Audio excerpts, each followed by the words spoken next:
Da da da da! What's my good cheer? Welcome, everybody. Let's give YouTube a couple of minutes. Get those notifications out. And in the meantime, if you've never popped into one of my lives before, hi, I'm Cindy. I explore the inside and the outside. And in that preparation for this big yard sale that we're having this weekend, understanding that it's going to take a lot out of me. And, it's going to be fun. And at the same time, we are raising funds to, right, pay for some camping spots to go along with my trip. I sometimes get so deep into the conversations, to the different teachers out there, the different mentors, if you want to call them mentors, right? Professors. I sit in on university lectures quite often, and then just people like my Stefan Milo or Milo, how you want to pronounce it. He loves archaeology. And I love that he loves archaeology because it's in his passion that it makes him an expert, right? He's a YouTuber also, and he's managed to make his passion, his hobby, the living, the roof over his head, an opportunity to do better by himself and better by his own children and maybe generations going down the line, because we know how some of these YouTubers can rake it in. But it's just not in YouTube. It's in all kinds of categories that people are just making big money. And, they're buying things and they're outbeating and out trying their friends and their peers. And it's in that competition, hopefully good sportsmanship competition, that they're finding the joy in their lives. Give me 1 second. I just want to turn off this light. I've got I've got my main lighting on today, but with this on and that on, it's a bit much. Fluorescent and neon is not my favorite. I like that soft lighting. I like bright lighting, but I like it soft, not white and lasering at me.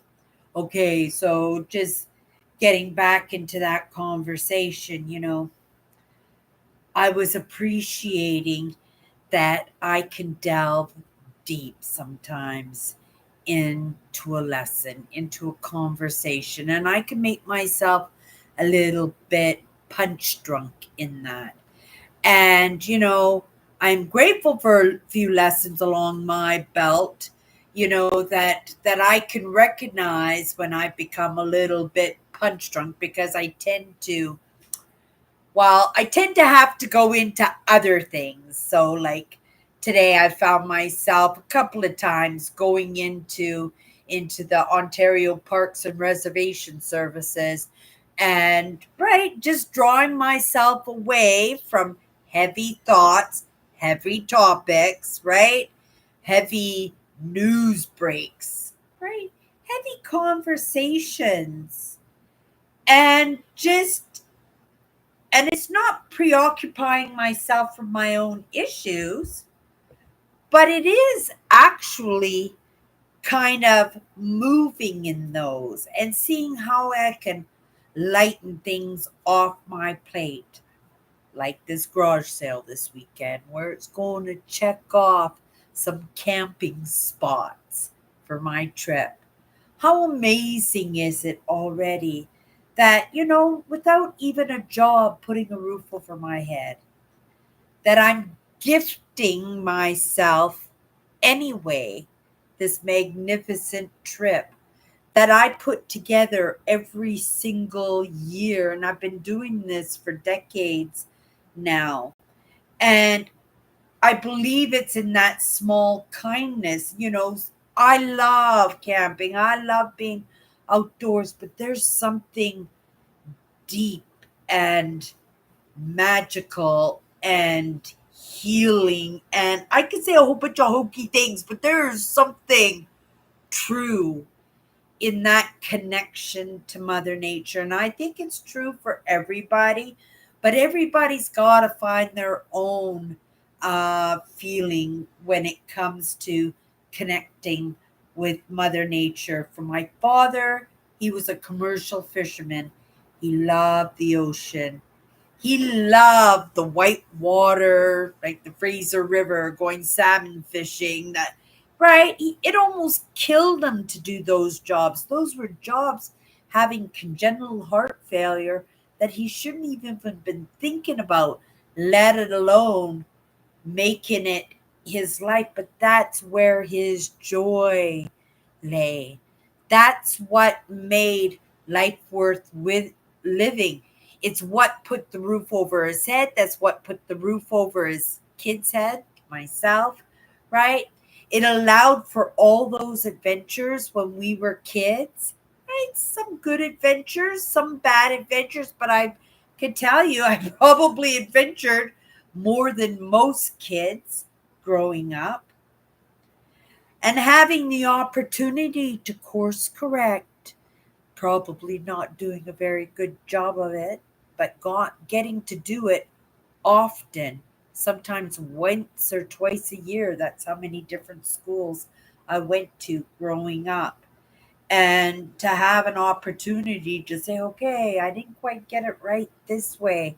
What can I do to be better liked? So I could feel like it better fit in. And anybody who has jumped into school class halfway through the year, what it feels like in being that focused, being that fresh piece of meat, that new person to pick on, right?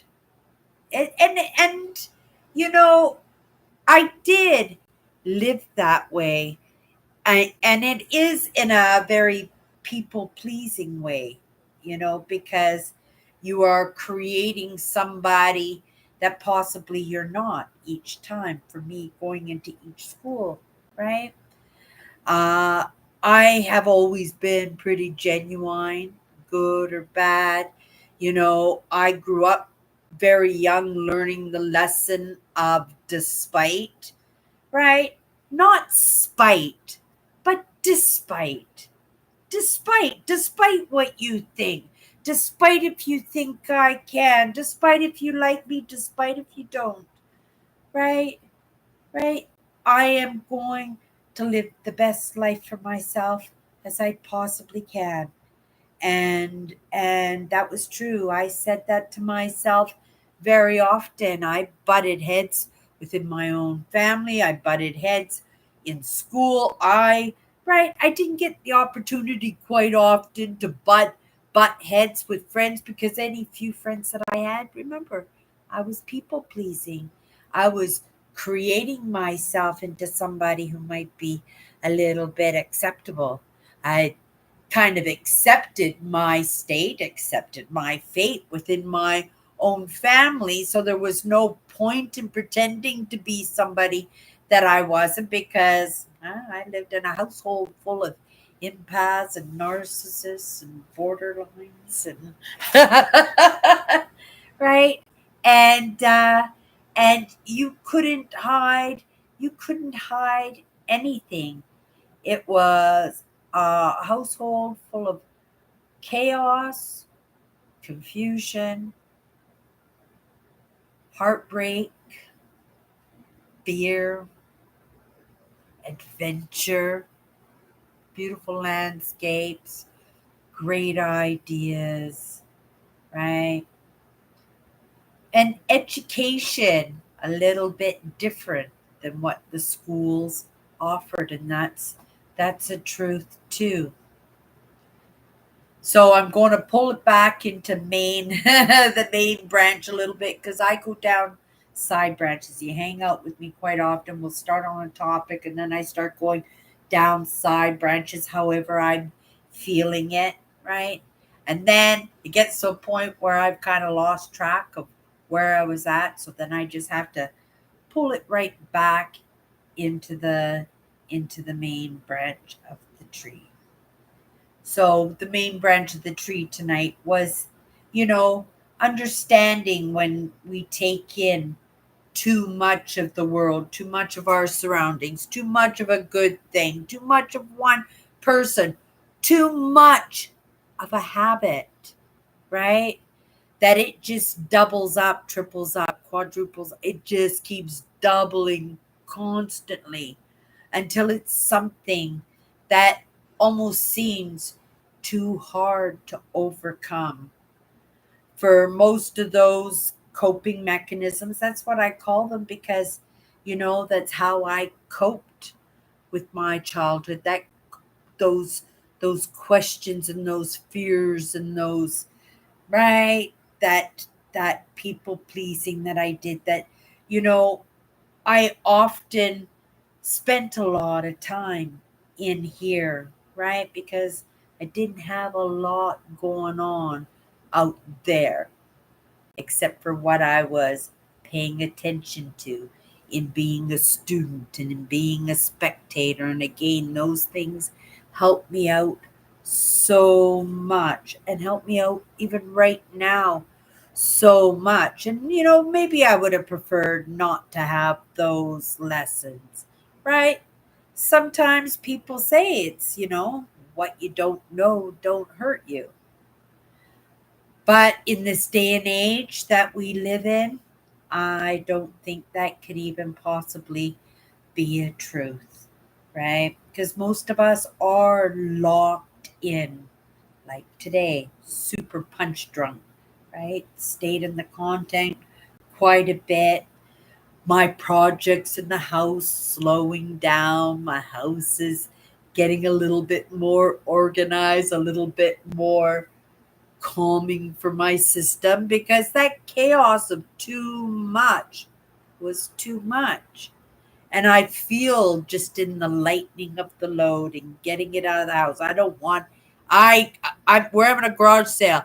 I threw in a lot of amazing things into that pot because, right, I would like to see some of those things contribute to this trip that I have coming up. That would make for some good memories. And not only that, in would also be the evidence that, in just me choosing them and buying them and making them mine, even if it was just for a little while, and then letting them go, that, right, I didn't lose any money, right? I didn't even just break even, right? We made a little bit on that, right? That 4 months after leaving that job that put the roof over my head, I'm still doing okay, right? I feel pretty good. I feel that I made a good move, right? But also at the same time, I recognize that I am on the edge of the flame. I'm flickering away, right? There is no safety net. There is no, right, cooling off in any way. That I am, I am just taking a shot at maybe finding something in my life that would make it so that, right, I get to choose where I'm going to put my energy. When I say my energy, put the roof over my head, that I get to decide the people and the souls that I get to surround myself in. Getting a lesson in guilt and shame today. You know, I am. I always think that I'm doing so good. I've got something down packed until we get triggered. And then I recognize, oh my goodness, the lessons in guilt and shame. I could just go forever and ever and ever, I think to myself, and never get it. But each time I go into that lesson of guilt and shame, I understand it a little bit better. And that's why these things are on repeat, because we don't get things right in that, right? We are only human. We're taking wild guesses, we're running with it. But that guilt and shame that comes up for no reason at all, and we take it as a signal that we are bad, that we are to blame, that we've hurt somebody, that we're not paying attention to somebody else's needs, when all reality we should only be taking care of ourselves. And in taking care of ourselves, we should be looking at that guilt and shame. One of the lessons, like for me, guilt and shame is so recognizable if I can just stop and separate it, right? And take a look at it and say, what's this situation? What's this conversation? What's this experience that I'm having, right? Is this guilt or shame? If I said that, I would know immediately if it was guilt or shame, right? Immediately, because shame is something that you did something, you did that. Guilt is when, right, your system's all messed up, you feel really bad, you're not quite sure why, right? But if you look at that, you can recognize possibly that right, that guilt that you're calling shame is just something that's been kind of like what I did in the people pleasing, right? Something I took on for myself that would make it so I was a little bit more acceptable, right? A little bit more enticing to maybe give a shot as a friend or as a partner or something. And that's actually a pretty good analogy to that, right? Because it's not true. It's make believe until it's not make believe anymore. And that's where we get it wrong. That's when we really start messing up. It's because we get into it, and every year it gets stronger, and it's holding tighter. It's more grounded in us, and it just feels okay. And then the next thing you know, right, you're married to a narcissist, right? But it doesn't bother you because, right, you've just been in it in the repeat, and it's to the point where you could just block it off and it not affect you in any way. So you think, right? And this is where I made my mistake. I'm tough enough.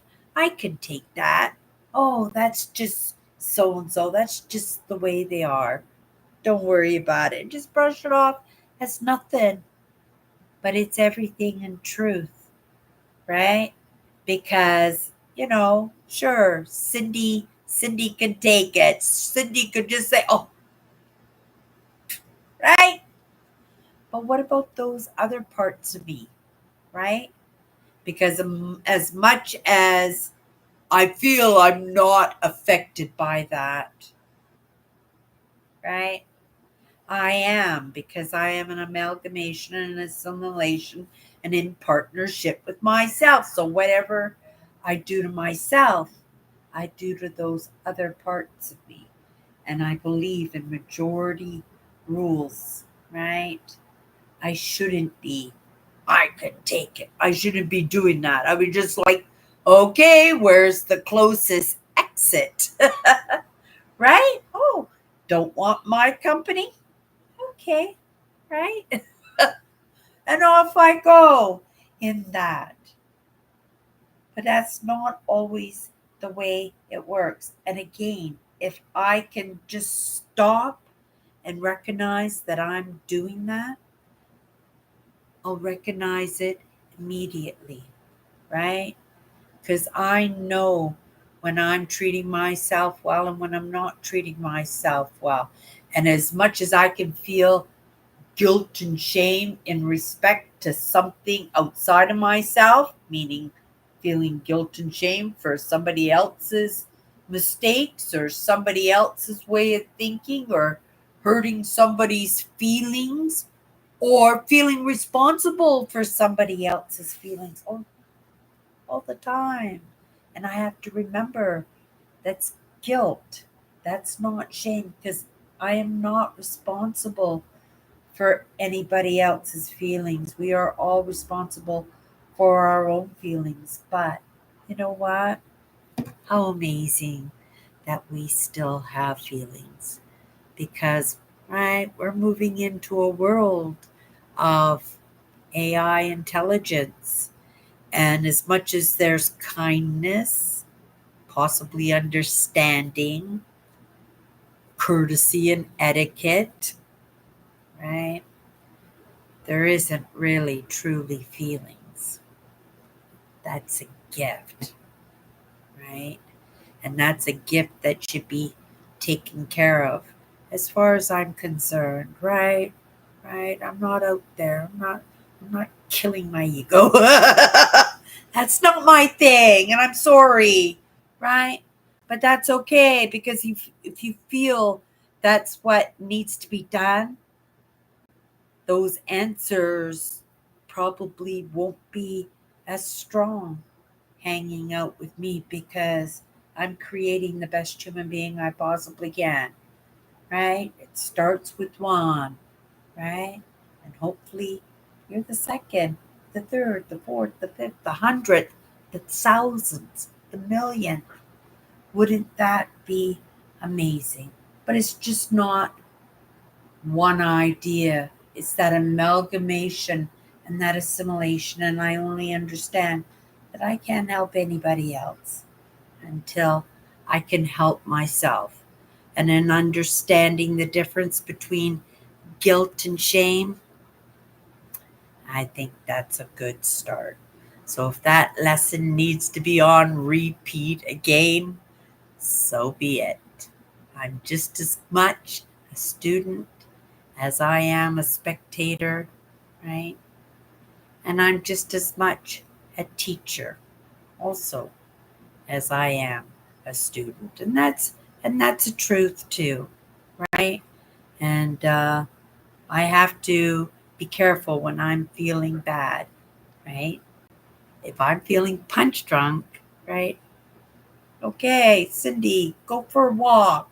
Don't beat yourself up about it. You just went a little bit overboard, right? You were just too comfy in your chair.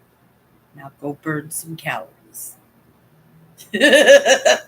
And this is the way I think. And in that self parenting, which was one of the very first lessons I learned, we're going back a half a dozen years ago. We're going back a ways, right? I love what I'm doing and I'm continuing to do what I do. And I understand it's a lifetime process if I want it to be, right? And if I wanted to, well, I don't want to do anything funny right now because we're having a good time, aren't we? Okay, you guys, it's time for bed. You guys, have a great night. It is Friday. I won't be here for this live uh, over the weekend. I will be back Monday. If you want to pop in on Sunday night for Chatters Live, this is my live show that I have on Sunday nights. I've had this show for probably, oh my goodness, 7 or 8 years for sure. This one, I'm not quite sure. Maybe 5 or 6 years. I don't know.